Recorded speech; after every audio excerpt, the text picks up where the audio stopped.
We'll be solving quadratic equations using the quadratic formula.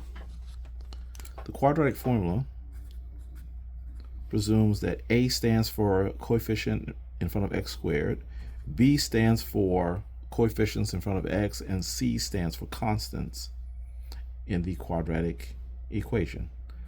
And everything will be assumed set equal to 0.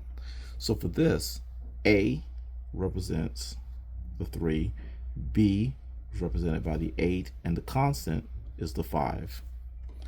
Now, when we solve the form of the quadratic, we need the opposite of the b number plus or minus the square root of the number b squared minus 4 times the a number times the c number, all divided by 2 times the a number. So we need the opposite of the 8 here, and then 8 squared, and here we need the a, which is 3, and then times the c here, which is 5, and then down here 2 times a will be 2 times 3.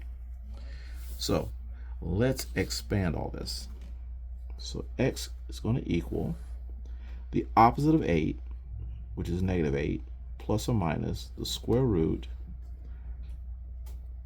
of, this will be 8 times 8. This will be negative 4 times a 3 times a 5. And down here will be a 2 times a 3. So our first step is just to do the multiplication here. So multiplication only will give us a 64 here,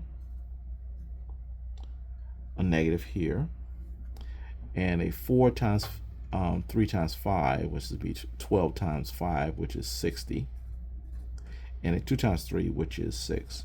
So that's all the multiplication. Next, we want to do the adding and subtracting, and it's only here. So we'll have a negative 8 plus or minus, and we'll subtract those, we'll get a 4 over 6. Okay, next we want to do the roots. So this will be this one right here. So x equals negative 8 plus or minus the square root of 4 gives us 2, and that's over 6. Now from here, all we have is the plus or minus, and we're going to split this into 2 pieces.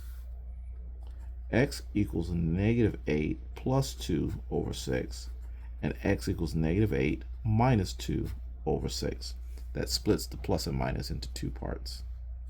So for here, a negative 8 and a positive 2 is a negative 6 over 6, and this simplifies to a negative 1.